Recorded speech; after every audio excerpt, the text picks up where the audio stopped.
offseason. You know, he was putting together an AR-15 rifle blindfold, a Democrat, putting it together, and he showed that he was pro-gun in Missouri, criticized the establishment worldwide.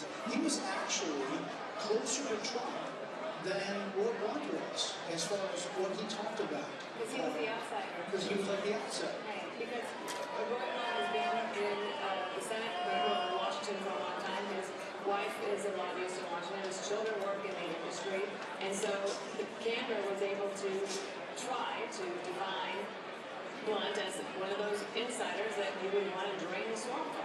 And Democrats felt really good. He was 35-year-old Afghan war veteran. Yeah. They thought he had a really, really good track record. It's a safe seat for Republicans until Kander got in and demonstrated that, in fact, he could constitute a legitimate challenge to Roy Blunt. And then when he poured in, the Democrats said it was never considered a seat that was automatically easily.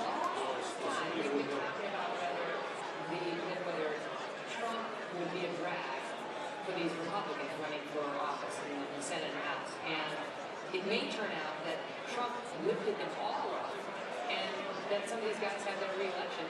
They have him to thank in part for their re-election. If Trump had lost Missouri, Blunt would have lost as well. But the real person that Blunt needs to thank for this is Barack Obama, because this was the most unusual Senate race in the country because it was effectively nationalized. This was all about the fact that Joseph Campbell was Hillary Clinton's co-chairman, national campaign co-chairman, supported and enthusiastically backed Obamacare and called for the imposition of a national energy tax. He was a national Democrat in a state where you can't be a national Democrat. But unlike the rest of these races, which became idiosyncratic, aimed around the personality and the local issues of the individual candidates, this was all about three big things: Hillary Clinton, Barack Obama, and Obamacare. So, now what? Does Trump go in? Does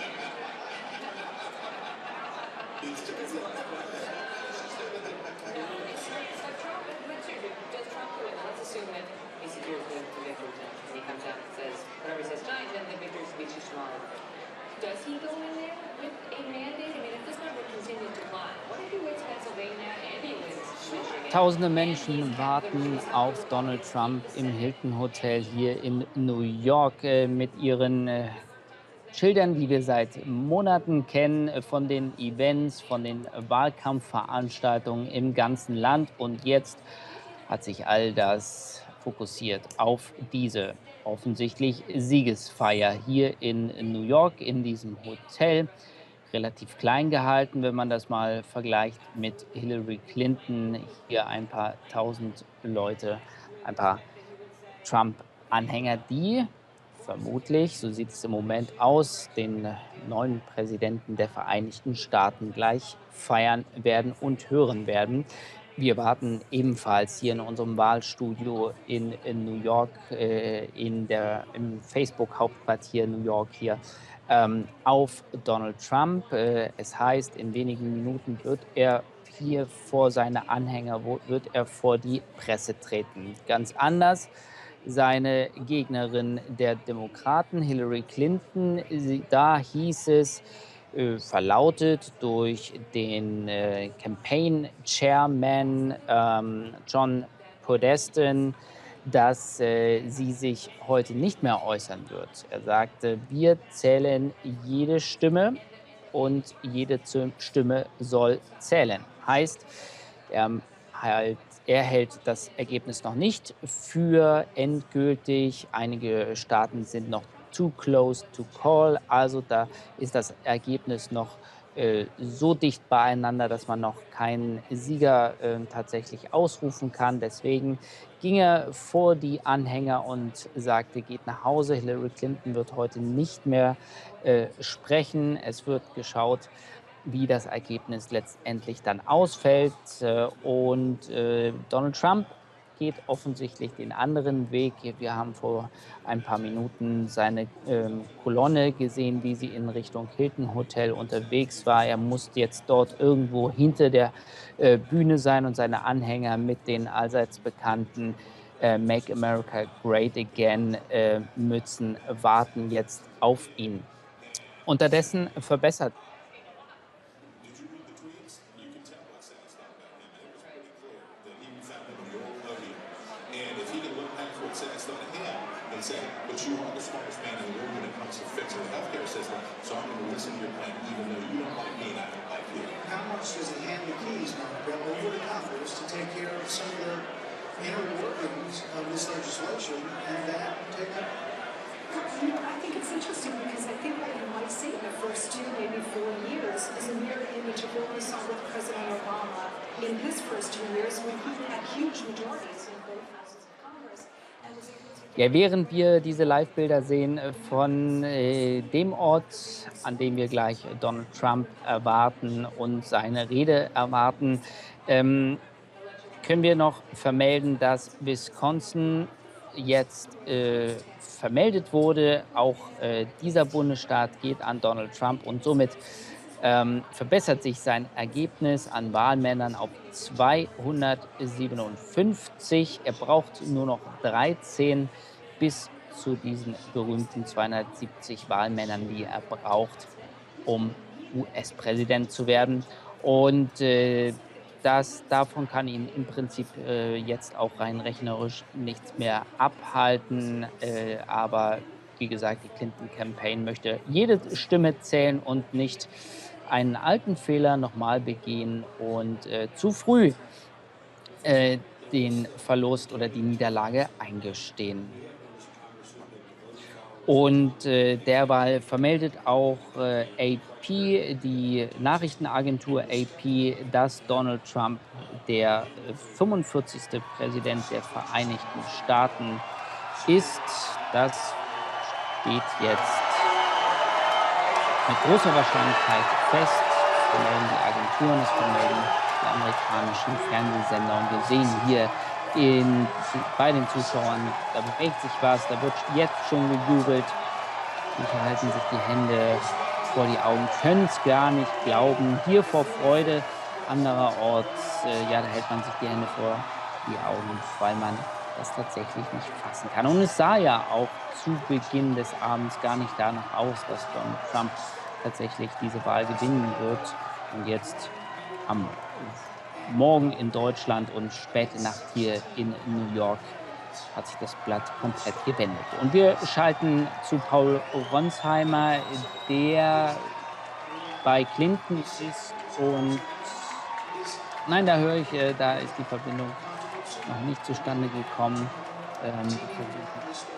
Natürlich, dass wir diese Verbindung wieder hinbekommen. Aber hier sehen wir ja ausgelassene, fröhliche Menschen, die jetzt tatsächlich das Unmögliche möglich gemacht haben, einen kompletten Außenseiter zum Präsidenten gemacht haben. Er ist nicht nur angetreten gegen andere Kandidaten aus der Republikanischen Partei. Er ist nicht nur angetreten gegen Partei, sondern auch gegen seine eigene Partei, gegen seine eigene Parteiführung. Er hat gesagt, er macht sein Ding, selbst als er nicht mehr unterstützt wurde von den Parteioberen. Paul Ronsheimer ist jetzt in der Leitung. Paul, du bist bei Clinton.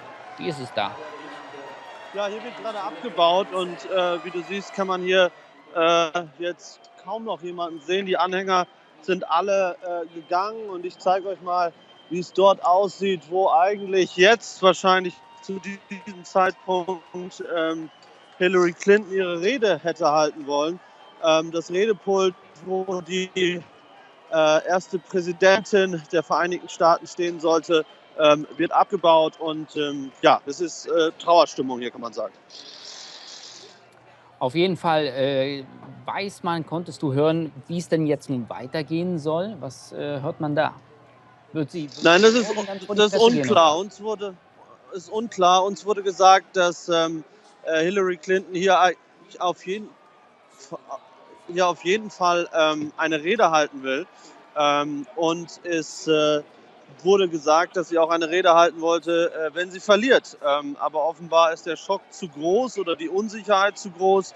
Ich habe hier gerade mit vielen enttäuschten Anhängern gesprochen, die gesagt haben, sie hätten jetzt schon erwartet, dass Hillary sich äußert. Andere haben gesagt, naja, vielleicht gibt es noch Hoffnung. Das war jetzt kurz vor der Eilmeldung von AP, dass Trump jetzt auch rechnerisch der neue Präsident der Vereinigten Staaten ist.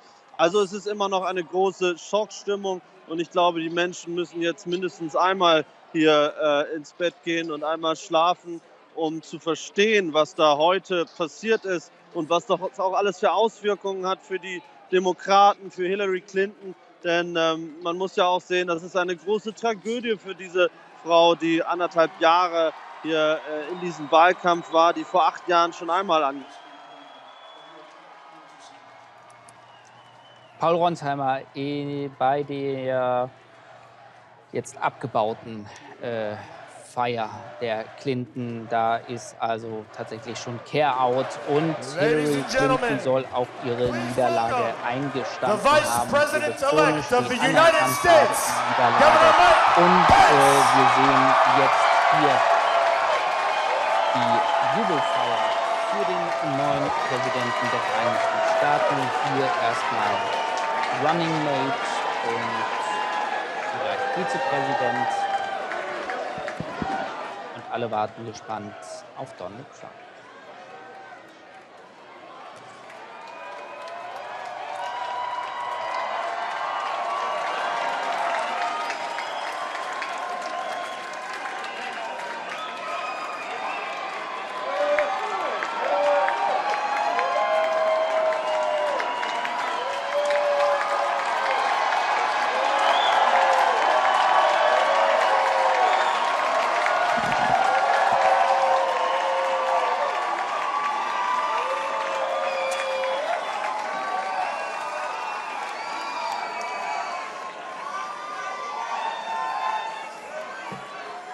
Come both sides.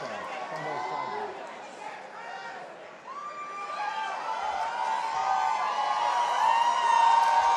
This is a historic night.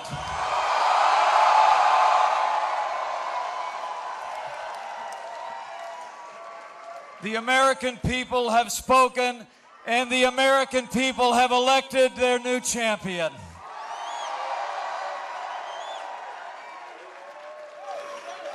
America has elected a new president, and it's almost hard for me to express the honor that I and my family feel that we will have the privilege to serve as your Vice President of the United States of America.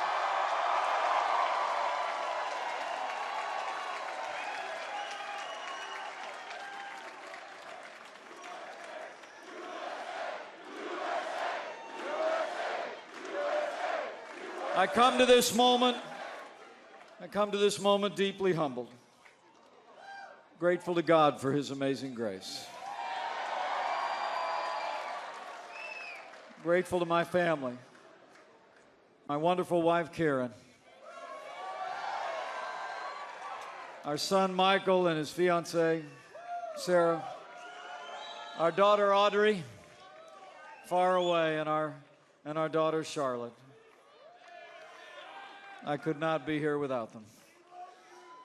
And I'm deeply grateful to the American people for placing their confidence in this team and giving us this opportunity to serve. And I'm mostly grateful to our president-elect, whose leadership and vision will make America great again.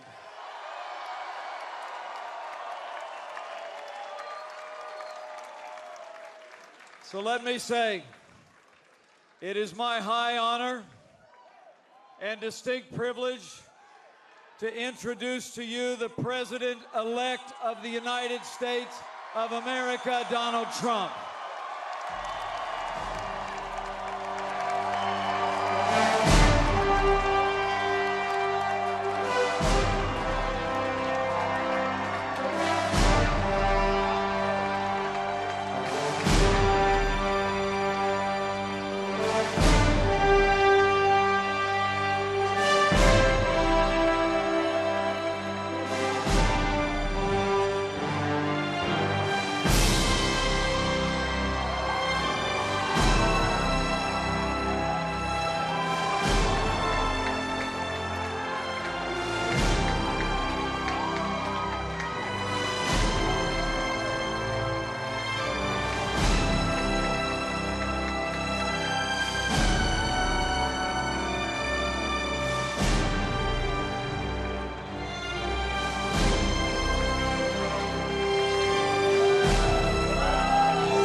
Thank you. Thank you very much, everybody. Sorry to keep you waiting. Complicated business. Complicated.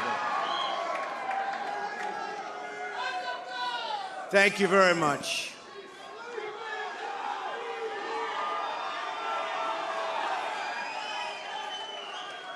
I've just received a call from Secretary Clinton.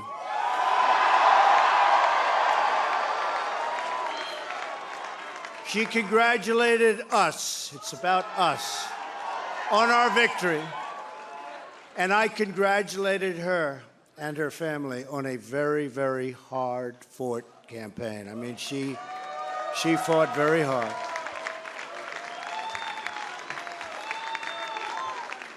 Hillary has worked very long and very hard over a long period of time, and we owe her a major debt of gratitude for her service to our country.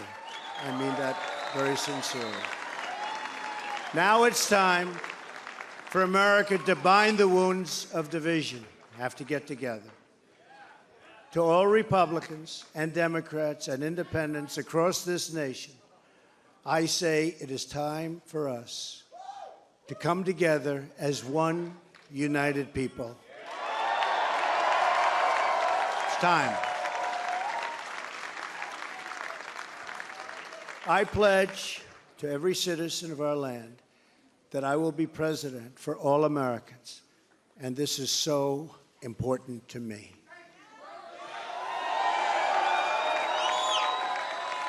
For those who have chosen not to support me in the past, of which there were a few people, I'm reaching out to you for your guidance and your help so that we can work together and unify our great country. As I've said from the beginning, ours was not a campaign, but rather an incredible and great movement made up of millions of hardworking men and women who love their country and want a better, brighter future for themselves and for their family. It's a movement comprised of Americans from all races, religions, backgrounds, and beliefs who want and expect our government to serve the people, and serve the people it will.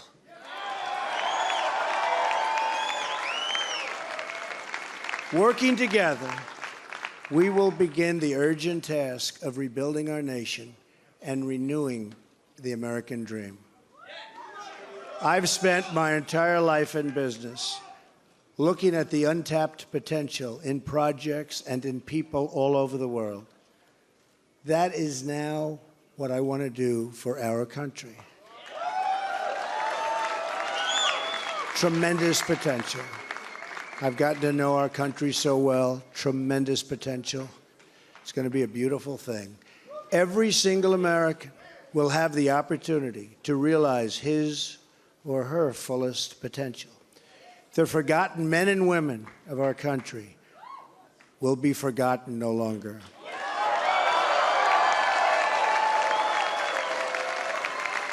We are going to fix our inner cities and rebuild our highways, bridges, tunnels, airports, schools, hospitals.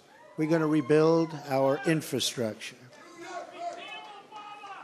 which will become, by the way, second to none. And we will put millions of our people to work as we rebuild it. We will also finally take care of our great veterans. We've been so loyal, and I've gotten to know so many over this 18-month journey. The time I've spent with them during this campaign has been among my greatest honors. Our veterans are incredible people. We will embark upon a project of national growth and renewal.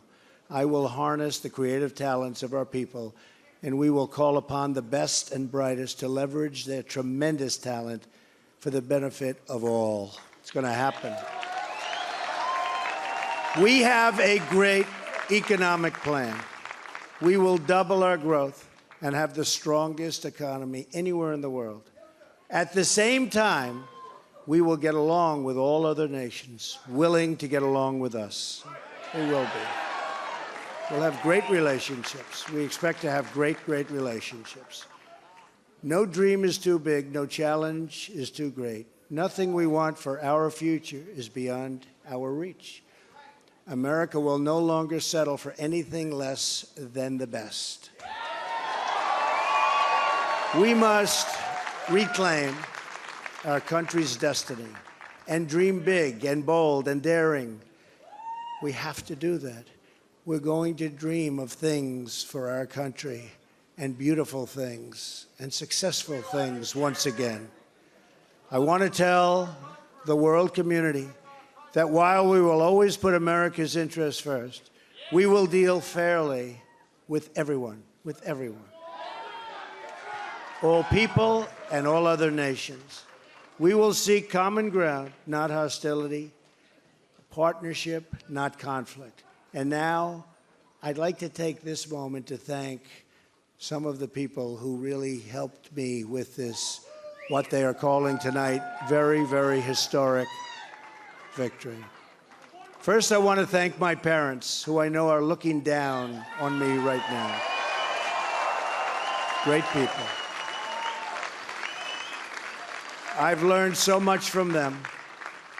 They were wonderful in every regard. I had truly great parents. I also want to thank my sisters, Marianne and Elizabeth, who are here with us tonight. And where are they? They're here someplace. They're very shy, actually. And my brother Robert, my great friend. Where is Robert? Where is Robert? My brother Robert. And they should all be on this stage, but that's okay. They are great. And also my late brother Fred, great guy, fantastic guy. Fantastic family. I was very lucky. Great brothers, sisters, great, unbelievable parents. To Melania and Don,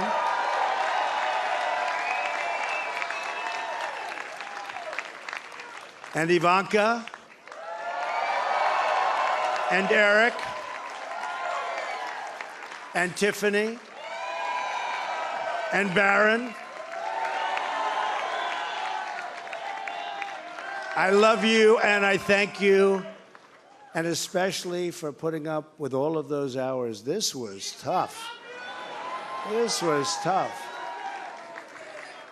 This political stuff is nasty and it's tough. So I want to thank my family very much. Really fantastic. Thank you all. Thank you all. And Lara, unbelievable job. Unbelievable. Vanessa, thank you. Thank you very much. What a great group. You've all given me such incredible support, and I will tell you that we have a large group of people. You know, they kept saying we have a small staff. Not so small. Look at all the people that we have. Look at all of these people. And Kellyanne, and Chris, and Rudy, and Steve, and David. We have got tremendously talented people up here, and I want to tell you, it's been very, very special. I want to give a very special thanks to our former mayor, Rudy Giuliani, who's unbelievable. Unbelievable. He traveled with us and he went through meetings. And see that, Rudy? Never changes. Where's Rudy? Where is he? Rudy. Governor Chris Christie, folks, was unbelievable.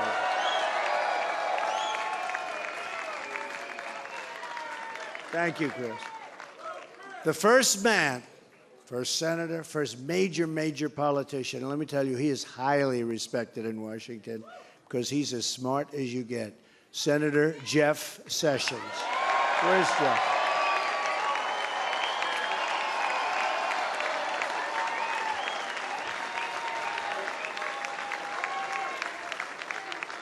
Great man.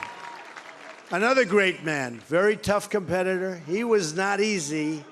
He was not easy. Who is that? Is that the mayor that showed up? Is that Rudy? Oh, Rudy got up here. Another great man who has been really a friend to me, but I'll tell you, I got to know him as a competitor because he was one of the folks that was negotiating to go against those Democrats. Dr. Ben Carson. Where's Ben? Where is Ben?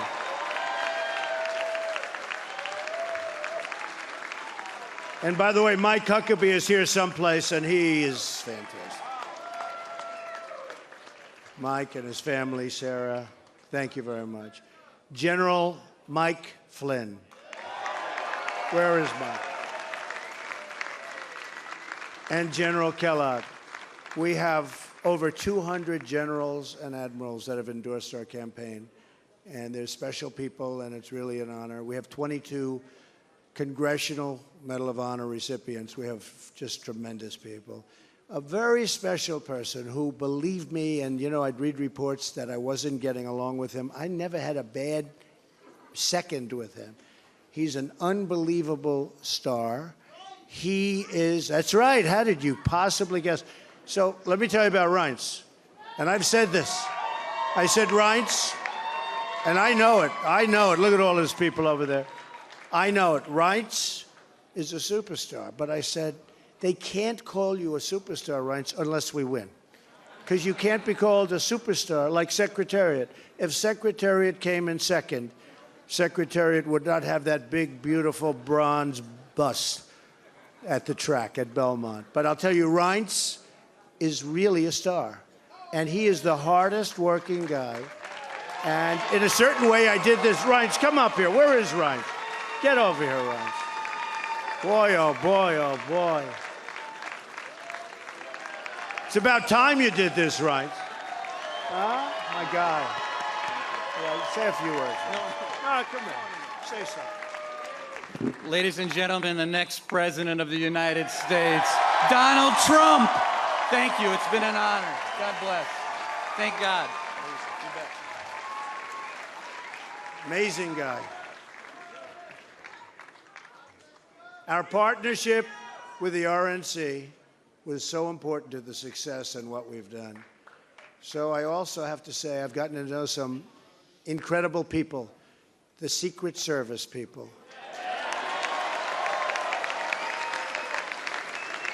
They're tough, and they're smart, and they're sharp, and I don't want to mess around with them, I can tell you.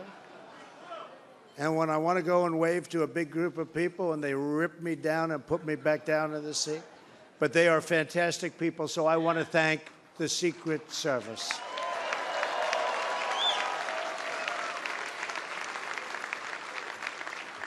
And law enforcement in New York City, they're here tonight. These are spectacular people, sometimes underappreciated, unfortunately. But we appreciate them. We know what they go through. So it's been what they call a historic event. But to be really historic, we have to do a great job. And I promise you that I will not let you down. We will do a great job. We will do a great job. I look very much forward to being your president. And hopefully at the end of 2 years or 3 years or 4 years or maybe even 8 years, you will say, so many of you work so hard for us, but you will say that that was something that you really were very proud to do, and I can thank you very much. And I can only say that while the campaign is over, our work on this movement is now really just beginning. We're going to get to work immediately for the American people.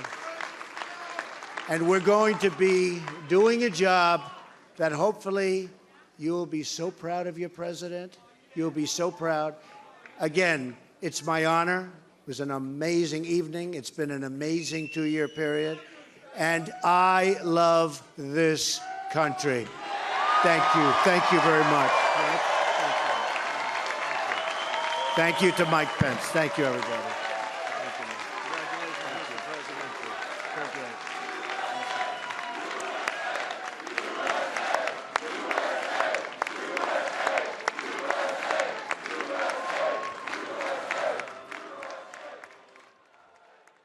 Das war er also, der neue US-Präsident Donald J. Trump. Er sprach vom Anruf von Clinton, die ihre Niederlage eingestand. Er dankte für einen guten, für einen harten Wahlkampf und er wolle jetzt das Volk wieder zusammenführen, verspricht der Präsident für alle Amerikaner zu sein, auch für die, die ihn nicht gewählt haben. Er reicht ihnen die Hand, um diese Bewegung, wie er ja seine Campaign immer nannte, nach vorne zu bringen, jetzt wirklich gut zu arbeiten, nicht als politische Campaign, sondern als Bewegung für ein besseres Amerika. Die Regierung soll wieder wahrlich für das Volk da sein.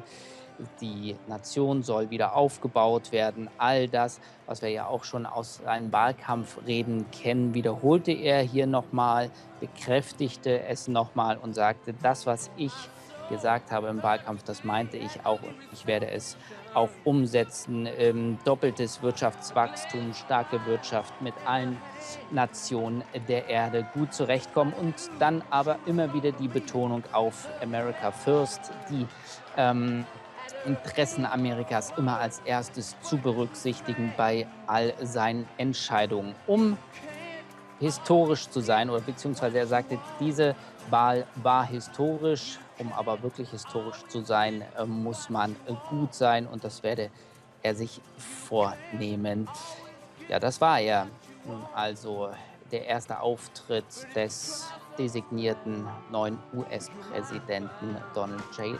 Trump. Hier nimmt er noch einen Bart in der Menge, schüttelt Hände seiner Unterstützer und er dankte seiner Familie, seinem Wahlkampfteam und seinen Freunden, ebenso Mike Pence, seinem dann Vizepräsidenten, und sagte, er möchte all das tun, was er tatsächlich versprochen hat in den nächsten 1, 2, 4 oder gar 8 Jahren, wenn er dann wiedergewählt wird.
Bildern verabschieden wir uns jetzt aus New York, aus unserem Wahlstudio. 3 Uhr morgens in New York und in Deutschland, oh Gott, ich weiß gar nicht, wie spät. Irgendwann verliert man dann doch tatsächlich die zeitliche Orientierung. Jedenfalls eine wilde Wahlnacht im Anschluss an einen wilden, verrückten, skurrilen Wahlkampf hier in den USA. Und rauskam, dass tatsächlich der gewonnen hat, von dem man es am wenigsten erwartet hat.